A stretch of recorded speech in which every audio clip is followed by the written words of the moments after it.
This is a really good hot plate with roughly 500 milliliters of tannin solutions from the berries of Virginia creeper. The Virginia creeper berries are being extracted and they're heated up.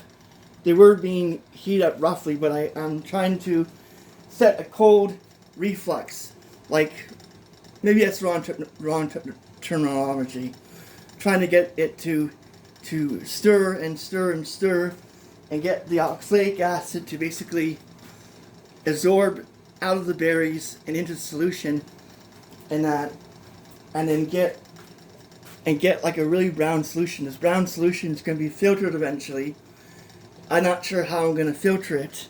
I can't use centrifuge because it's corrosive material, but I could, but it's a bit corrosive.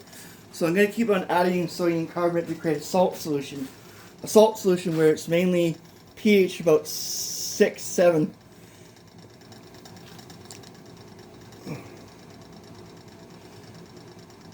I put about 20 grams of sodium carbonate into this solution over here.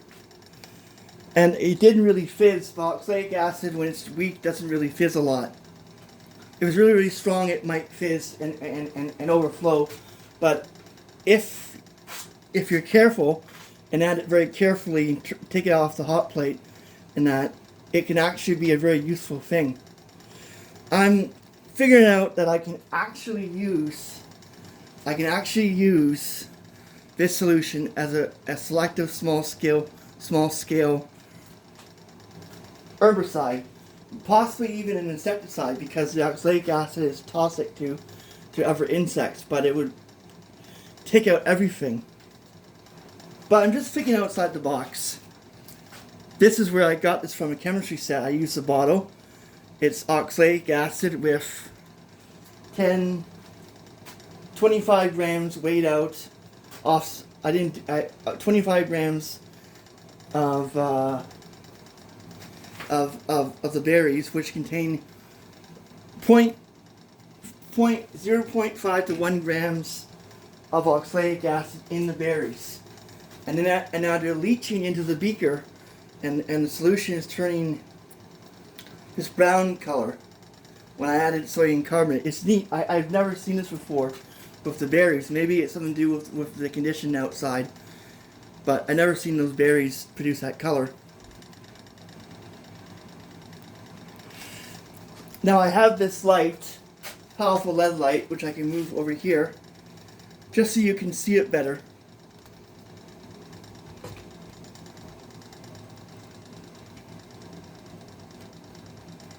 You see that? It's down here. Don't heat it, because if you heat it too high, you could cause the beaker to crack and spill all over the place. I'm just keeping it at 20 degrees, 550. Starting to increase the rotation to, I think I need it to be at 700 rotations per minute. Now I'm holding this light. Now it's stirring at a faster rate. Now I'm just doing this. I'm just doing it and getting the solution to basically absorb, getting the berries to absorb into the solution, and actually create a bio herbicide / insecticide. It would be a lot interesting if I had more of it, but the berries themselves are a little bit difficult here to grow, and I can only get them at certain times, so it's a unique project I'm doing. Now I have the temperature inside is 19.4 degrees and the humidity is 43%. It's quite low here, and the temperature of this the solution is 21.2 degrees C. That's important because that keeps it stable, and the oxalic acid is not really going to degrade unless it reaches about 100 C. So by adding more sodium carbonate, also I recommend you doing this to wear gloves. I don't. That's a little bit careless, but that is. And putting a little bit more sodium carbonate. Take it off the hot plate, put it in, weigh it out, and that kind of stuff. You can keep on doing that, and eventually you get a small scale pesticide slash herbicide, which you can probably try to scale up and then spray on your properties.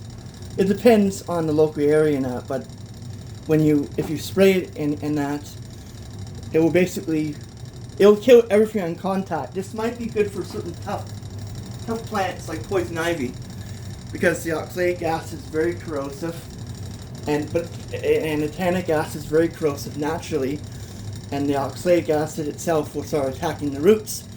But you'd have to have a lot of the solution to actually kill it. I don't know how effective this is. This is experimental, but I often do experimental projects, so this is an interesting professional way of doing things. Chan out. Thanks for watching a short video.